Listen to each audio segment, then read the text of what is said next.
Simanić looking for a handoff. The dude goes to a three. It's up, no good. It falls into the hands of Duniamat. Trying to find a spacing. Again, just gets it. He was fighting, and he was condition was very serious. He lost the kidney eventually. I want to dedicate this win for him, and we're gonna keep fighting like this. If you've ever played or watched any level of basketball, you know just how physical the game can get sometimes. Players are constantly running into and making incidental contact with one another.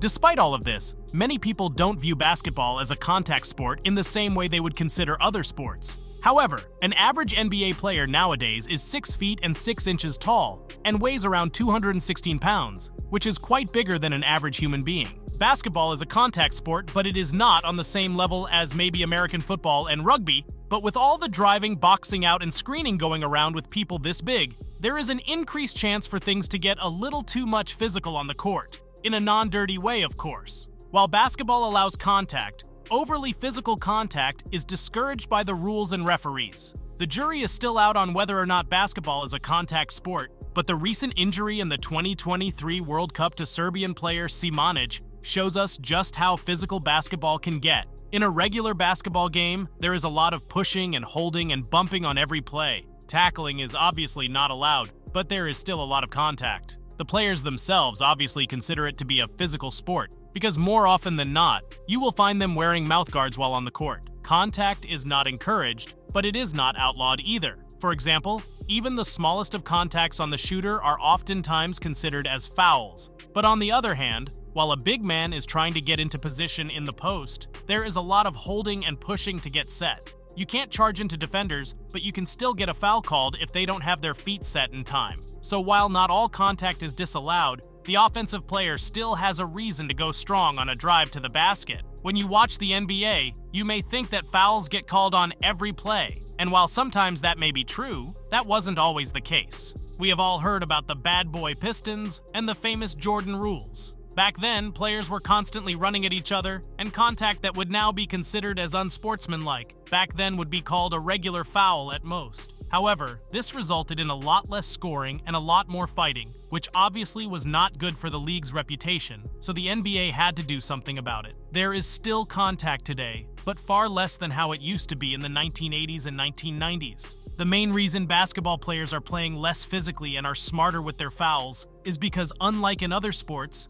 basketball has a limit on personal fouls. In the NBA, when a player commits their 6th personal foul, they can't re-enter the game, while in college and Europe, they can't re-enter the game once they commit their 5th foul. There is also a limit on team fouls per quarter, so you can't go crazy with all the contact. However, contact is naturally going to happen when players are trying to weave in and out of defenders, when defenders are trying to block shots, or the offensive players are trying to dunk the ball. So while contact is reduced but still present, basketball is considered to be a limited or a semi-contact sport. But, as in other limited or full-contact sports, injuries can often be a thing for players due to the physicality on the court. That was the case with Serbia's Simanić, who had to get his kidney removed in a surgery after the game between Serbia and South Sudan. The Serbian forward will miss the remainder of the World Cup after having those surgeries resulting from taking an elbow to the midsection in Serbia's game against South Sudan. The injury occurred in the closing minutes of Serbia's win in the final game of group play. Simanić was defending under the basket when South Sudan's Nunio Mott hit the big man with an elbow to try and create some space to score.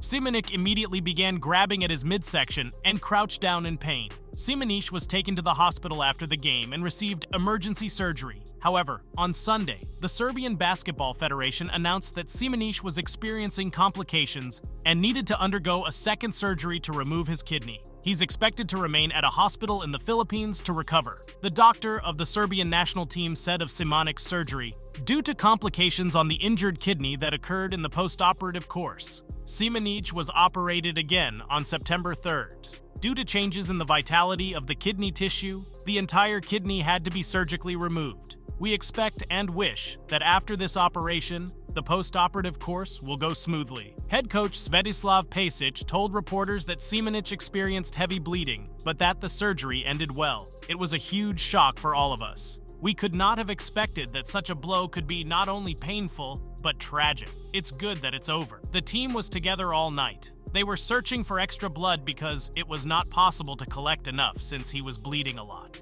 It ended well. A day after the incident occurred, South Sudan player Nuni Omat was asked about the play in which he elbowed Simanić. I heard that he ended up going to the hospital. My apologies, I didn't mean to make any type of a dirty play. I hope you have a speedy recovery. I pray for you. You'll be in my prayers. I'm not a dirty player. I've never been a dirty player. From the bottom of my heart, I sincerely apologize to everyone that's watching and to the player especially. The starting center of the Serbian national team and new Olympiakos acquisition, Nikola Milutinov, gave statements and mentioned, among other things, that after the game versus South Sudan, the players of Serbia did not sleep as they tried to find blood and help Simanic. It's very hard for us. We heard what happened, and at first we didn't believe it. It affected us, and we pray for him to get well as soon as possible. We found out last night that he had to have another operation. We pray he gets well soon. We will fight for him to make him proud. We didn't sleep after the game. We were trying to get blood for him because he was losing enough.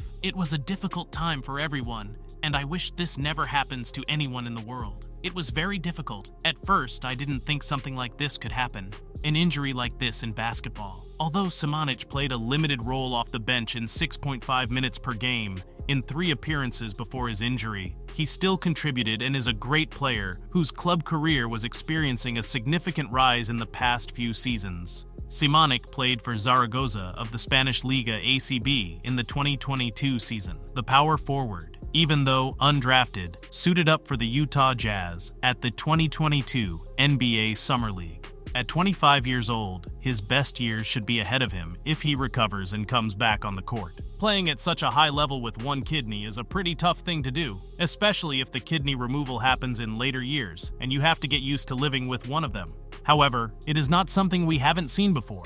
There are several examples of professional athletes who have competed with only one kidney. Dominiki Rodgers-Cromartie was born with a non-functioning kidney, which was removed when he was a child, and went on to have a long career in the NFL. The doctor cleared me, and I've been doing physical activity ever since I can remember, Rodgers-Cromartie told the Boston Globe in 2008. Even though the contact didn't seem serious at first sight, Simanić immediately sensed that something was wrong. Nuni Omat is a 215-pound guy and probably has a lot more strength than a regular human being. These contacts happen pretty often in basketball games, and that's why nobody expected this to be so serious. This play from Nuni Omat obviously wasn't intentional or targeted. However, there have been numerous instances of dirty plays in basketball, with some of them even resulting in injuries as well. Rick Mahorn is an ex-NBA player whose main goal was to lay Michael Jordan out. Mahorn was a part of the Bad Boy Pistons, as well as teammates with Charles Barkley, another known headbanger. There are numerous videos of Mahorn knocking down Jordan,